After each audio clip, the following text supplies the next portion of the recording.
গত 15ই আগস্ট রোকেয়া প্রাচী এক সাগর তাজা রক্তের বুকের উপর দিয়ে পা মারিয়ে যেভাবে 32 নম্বরে যে একাই মিছিল করবেন এবং প্রদীপ জ্বালাবেন বলে ঘোষণা দিয়েছিলেন এবং তিনি সেখানে গিয়েছেন, সে বিষয়টাকে তার কোনো পজিটিভ দিক যাই থাকুক না কেন, শোক প্রকাশের অধিকার বা মানসিকতা সবারই থাকতে পারে, সেটা অন্য বিষয়।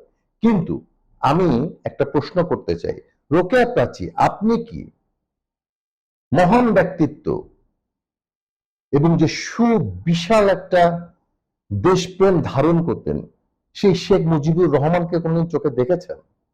ওনার সাথে কখনো কাজ করেছেন? বা ওনার যে বিশালত্ব, সেই বিশালত্ব আপনি কতখানি বুকে ধারণ করেন?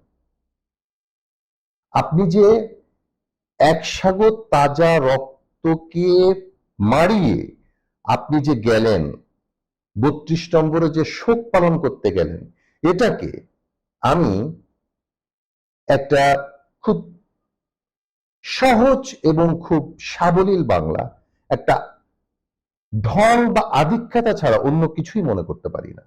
এটা আপনার দেখানো একটা আধিক্যতা।